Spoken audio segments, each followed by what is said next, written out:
Egypt, land of the pyramids and pharaohs.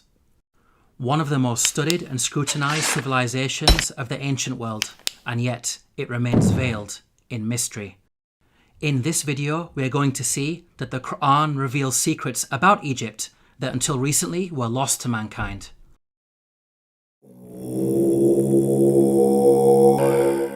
Pharaoh was a tyrant in Egypt, enslaving and persecuting the children of Israel. The Qur'an states the following about the death of Pharaoh and his supporters. فما بكت عليهم السماء والأرض وما كانوا منظرين. Note the words, heaven and earth wept not for them. A recently unearthed pyramid text has granted us new insights into the meaning of this verse. The pyramid text reads, "The sky weeps for you, the earth weeps for you, when you ascend to heaven as a star."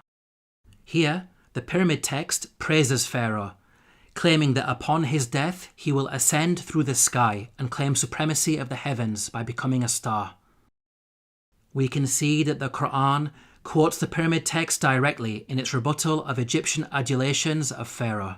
What's amazing is that knowledge of the ancient Egyptian language of hieroglyphics was lost to mankind at the time the Qur'an was revealed. It wasn't until the discovery of an artifact known as the Rosetta Stone in the 18th century, over 1,000 years after the revelation of the Qur'an, that mankind has been able to fully decode the hieroglyphics.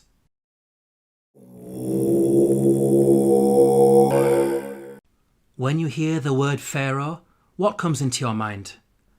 Most people think of the supreme ruler of Egypt. This is correct, but the word did not always refer to the supreme ruler. Ancient Egyptian history is divided into different periods. The word Pharaoh, Egyptian Perah, had different meanings depending on the period of Egyptian history.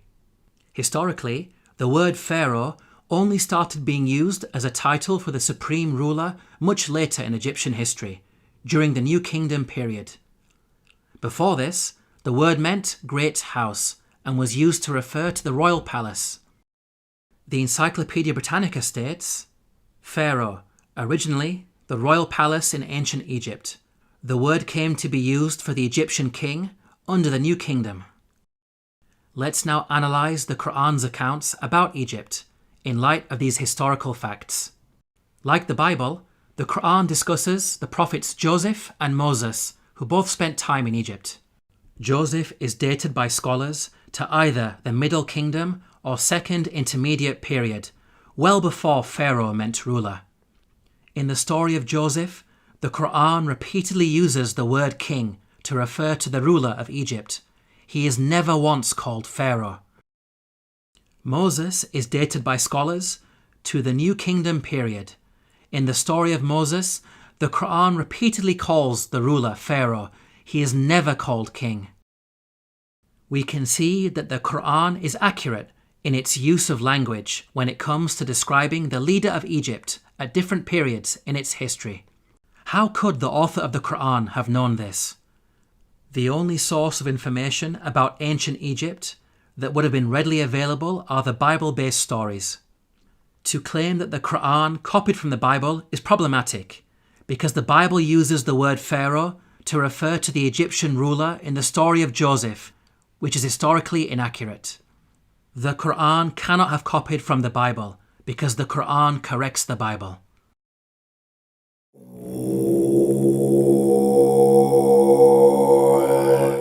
The Bible explicitly states that at the time of the Exodus, the Israelite men were vast in number. The Israelites journeyed from Ramses to Sukkoth. There were about 600,000 men on foot, besides women and children. If we factor in the women and children, then the total number of Israelites would realistically be in the millions. This claim of a vast nation is problematic in light of other information that the Bible provides. Firstly, Pharaoh is said to have appointed 2 midwives to deliver and murder Israelite babies. The king of Egypt said to the Hebrew midwives, whose names were Shiphrah and Puah, "When you are helping the Hebrew women during childbirth on the delivery stool, if you see that the baby is a boy, kill him." 2 midwives would only be sufficient for such a task if the Israelites were small in number and giving birth to a manageable number of babies. 2 midwives would not be sufficient for a vast nation of millions. Secondly, the Bible tells us that after the Exodus, God informed Israel that they would not be granted the land of their enemies straight away. But I will not drive them out in a single year, because the land would become desolate and the wild animals too numerous for you. Little by little, I will drive them out before you, until you have increased enough to take possession of the land. Note the reason for the Israelites being denied immediate possession of the land. It is said that wild animals will overpower them.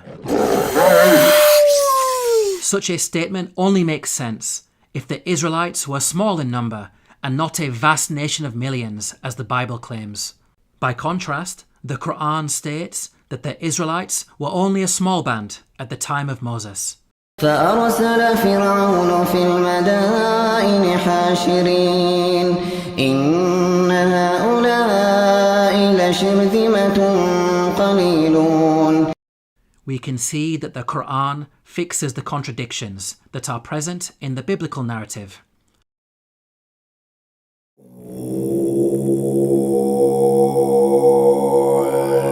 The Qur'an states that the punishment of crucifixion was used in ancient Egypt from the time of Moses all the way back to the time of Joseph. Now, the word crucifixion typically brings to mind the Roman cross. However, in antiquity, there were different forms of crucifixion. Professor of Archaeology David Chapman wrote, "In studying the ancient world, the scholar is wise not to differentiate too rigidly the categories of crucifixion, impalement, and suspension. Hence, any study of crucifixion conceptions in antiquity must grapple with the broader context of the wide variety of penal suspension of human beings." The Arabic words translated as crucified in the Quranic verses all contain the root word solaba. Arabic dictionaries state that this root carries a number of meanings, including to harden or stiffen and to extract oily matter from bones. This word does not only mean death by being hung on a Roman cross. Rather, it indicates any method of execution which makes the body hardened or stiffened and results in the leaking of bodily fluids. So, impalement, suspension, and the Roman cross are all included without making any distinction. Archaeological evidence shows that the ancient Egyptians used to crucify people by impalement on a stake. The following entry is taken from an Egyptian-German dictionary of hieroglyphics. Note the hieroglyph which depicts an impaled man.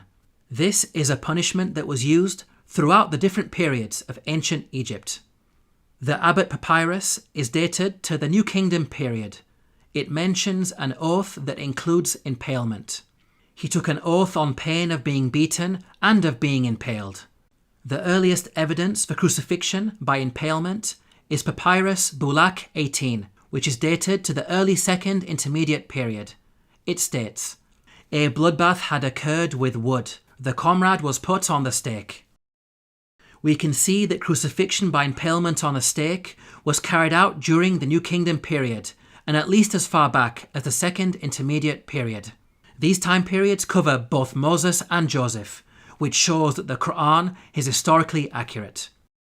As well as mentioning crucifixion, the Qur'an also narrates the following threat of mutilation made by the Pharaoh of Moses.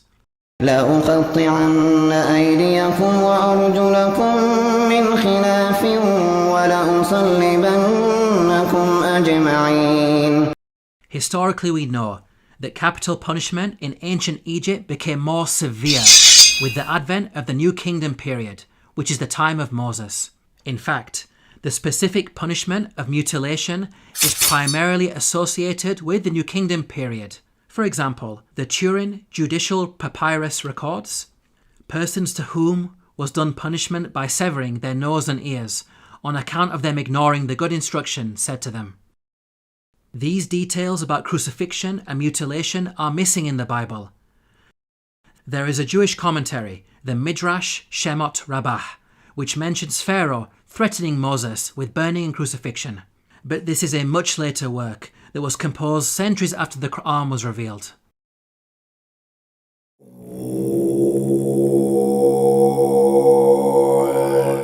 Neither the Bible nor Qur'an identifies the Pharaoh of Moses by name. We can use the details provided in the scriptures to try to identify the Pharaoh. Both scriptures speak of the Israelites being taken into slavery before the birth of Moses. The use of Semites for slave labour occurred only during the New Kingdom period. So, we can place Moses somewhere in the New Kingdom period. This gives us a list of 33 possible pharaohs. Both scriptures also speak of an exodus of the Israelites out of Egypt. The Merneptah stele is an important artifact that contains the first explicit reference to Israel in the archaeological record. It is dated to around 1208 BCE. It discusses the land of Canaan and mentions the Israelites in relation to Canaan, indicating that the Exodus had already taken place by this date. The artifact is contemporaneous to the Pharaoh Merneptah. This means that the Exodus had to take place before Merneptah, since Merneptah was alive and in power after the Exodus and not drowned in the sea. This establishes an upper boundary in the timeline of the pharaohs. From the point of view of both the Bible and Qur'an, we are now left with 18 pharaohs as candidates who may have ruled during the time of Moses. Let's now delve deeper into the biblical narrative.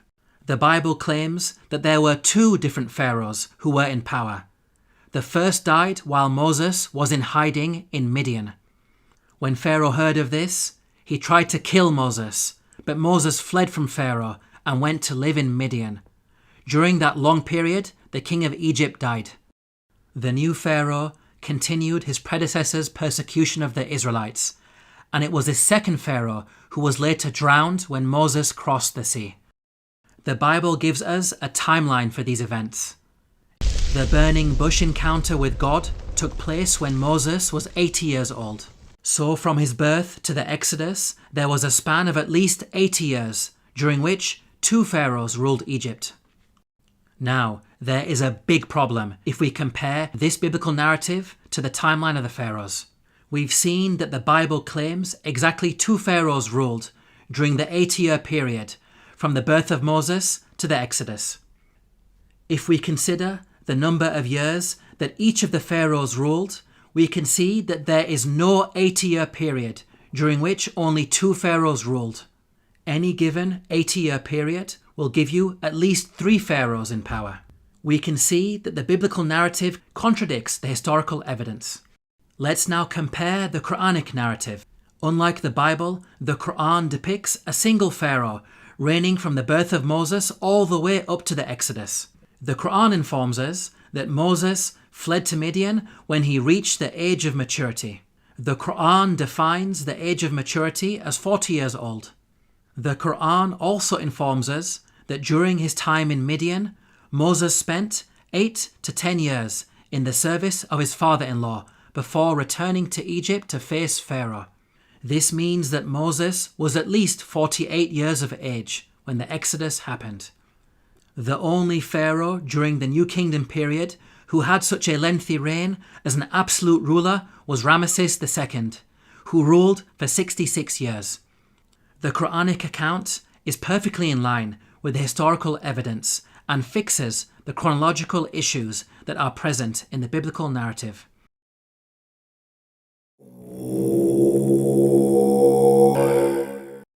Let's now compare the life and religion of Ramses II to the claims that the Qur'an makes about the Pharaoh of Moses. وَإِنَّ فِرْعَوْنَ لَعَالٍ فِي الْأَرْضِ وَإِنَّهُ لَمِنَ الْمُسْرِفِينَ.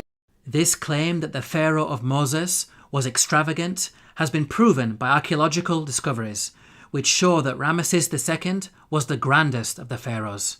The archaeologist Peter Clayton wrote, "His genuine building achievements are on a Herculean scale."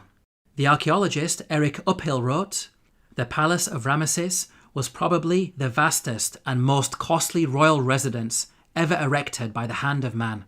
The Egyptologist Kenneth Kitchen wrote, Certainly, in his building works for the gods, Ramses II surpassed not only the 18th dynasty, but every other period in Egyptian history.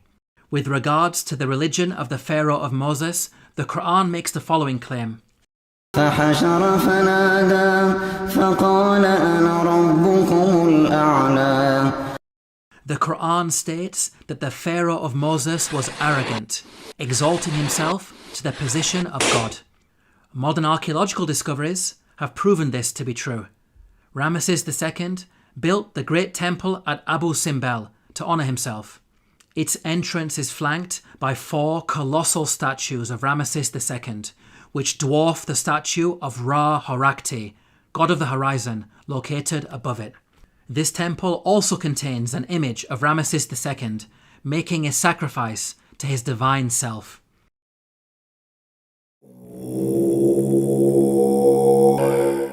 The Qur'an makes the following claim about the Pharaoh of Moses, who God drowned in the sea. فاليوم ننجيك ببدنك لتكون لمن خلفك آية. We can see that the Qur'an explicitly states that the Pharaoh's body will be preserved as a sign for future generations. Note that the Qur'an never makes such a statement about any of the other destroyed nations that it discusses, typically stating that their abandoned buildings and ruins have been made signs for later generations. This claim about a body being preserved is unique to the Pharaoh of Moses. The body of Ramses II was discovered by archaeologists in the year 1881 CE. The mummy has been on display in the Cairo Museum, and over the last century, it has been seen by millions of tourists from all over the world. In the following documentary, Sir Tony Robinson states that Ramses II is one of the few pharaohs whose body has survived largely intact. Just across the river from Luxor lies the famous Valley of the Kings, where Ramses himself was buried. His mummy was discovered in 1881. One of the few pharaohs whose body has survived largely intact. Historically, priests had concealed his body in a secret location in the year 1000 BCE because of a problem with grave robbers. Nothing was known about his mummy in the intervening period of almost 3,000 years. At the time the Qur'an was revealed, the whereabouts and fate of Pharaoh's body was unknown. During the 3,000-year period in which the body was hidden, it could easily have been damaged or stolen. It may have even remained lost forever, locked away in its secret location, never to be rediscovered. If you think about it, these statements in the Qur'an are not only historically accurate, but also represent quite a bold prophecy.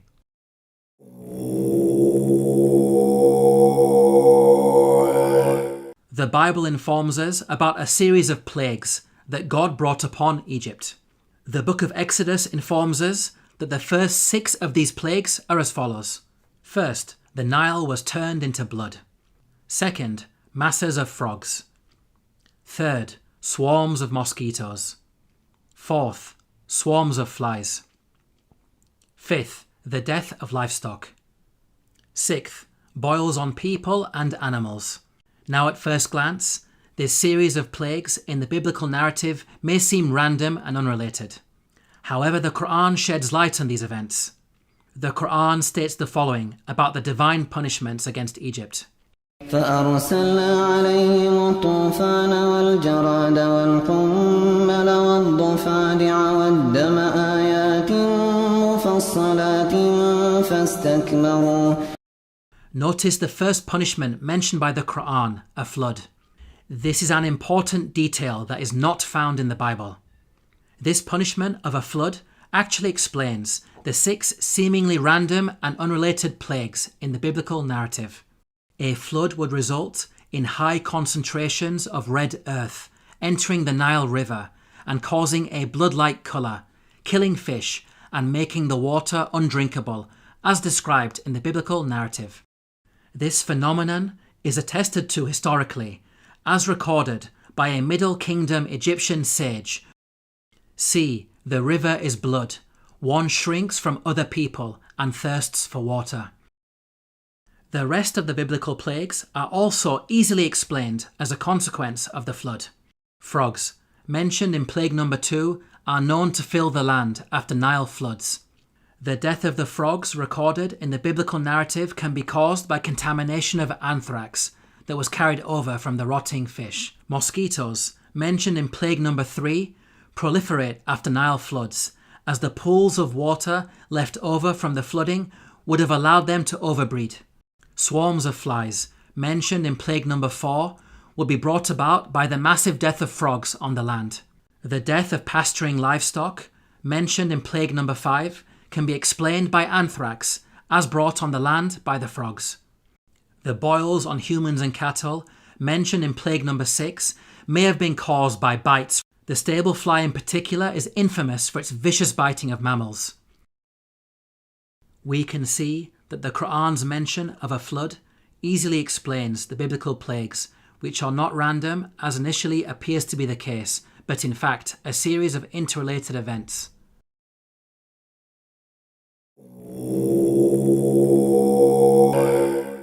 The Qur'an mentions the following incident about Joseph while he was in Egypt. وشروه بثمن بخس دراهم معدودة وكانوا فيه من الزاهدين. Here the Qur'an states that Joseph was sold for a paltry price. The Arabic phrase used is darahima ma'dudatin, which contains the words dirham and ma'dud. Dirham means a unit of silver coinage or weight.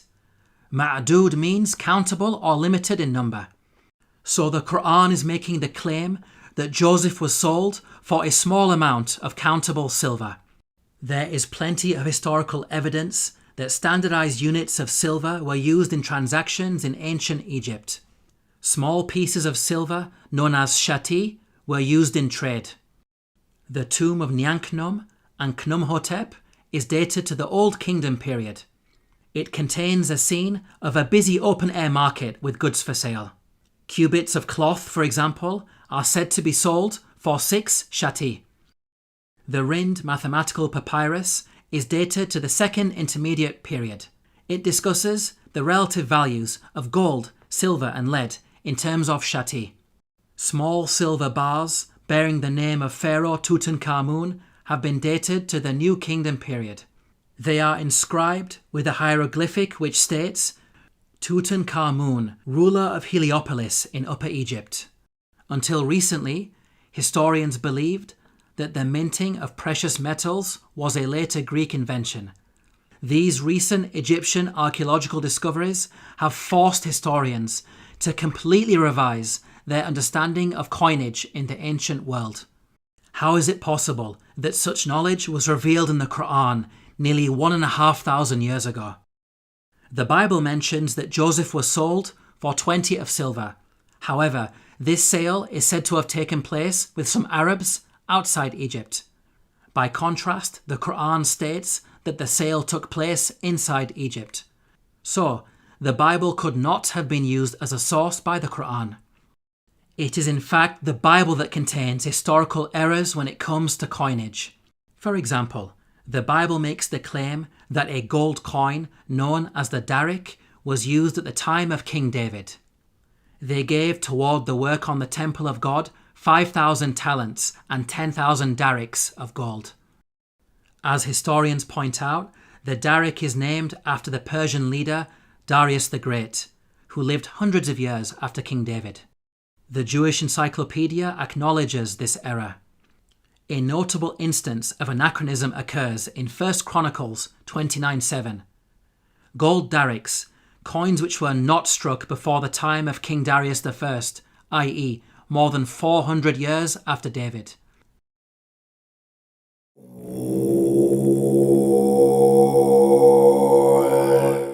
The Qur'an narrates the following conversation between the Pharaoh of Moses and an individual referred to as Haman. وقال فرعون يا هامان ابن لي صرحا لعلي أبلغ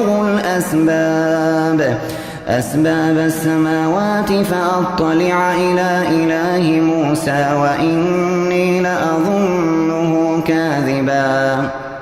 Here Pharaoh commanded Haman to build a tower that would allow him to reach the heavens. It's important to understand that Pharaoh's intention was not to literally scale a tower to reach the sky. Rather, it's a reference to the Egyptian belief that after death, the Pharaoh would ascend from earth to heaven, taking his place among the gods.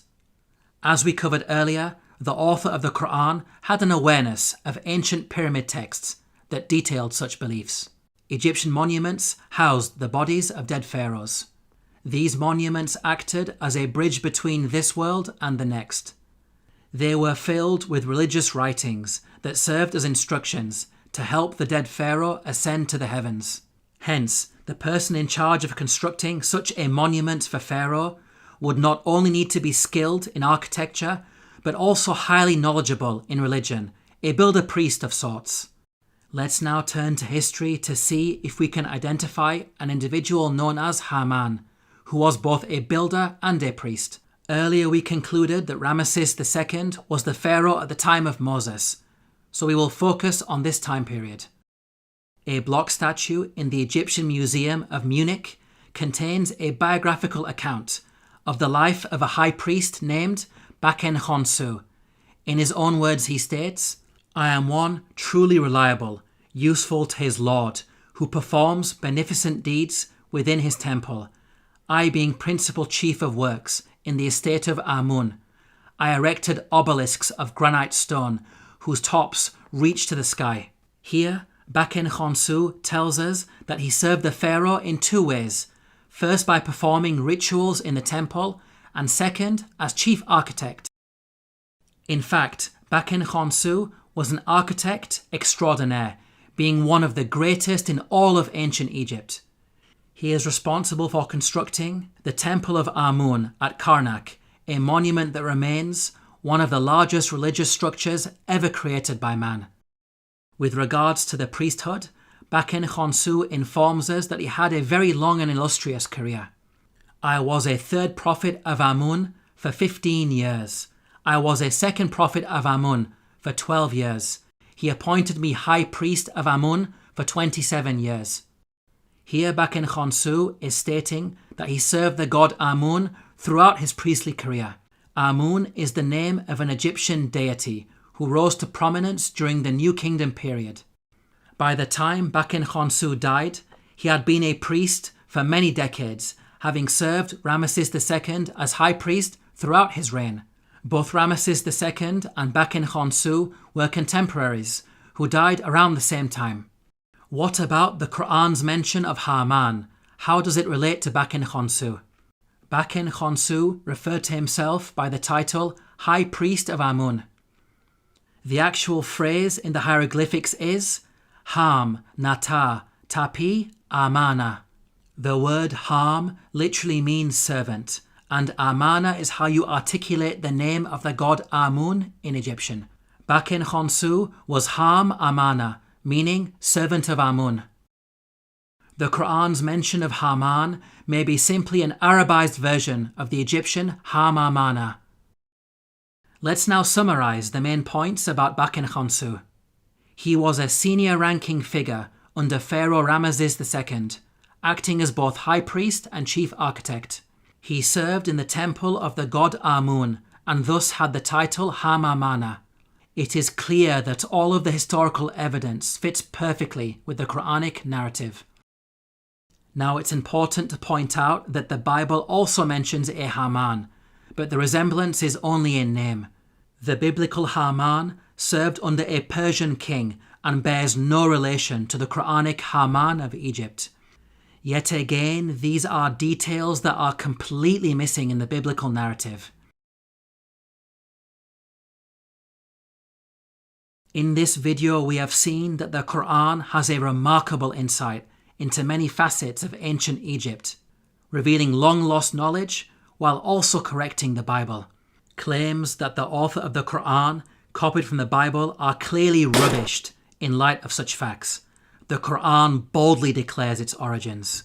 تنزيل الكتاب لا ريب فيه من رب العالمين.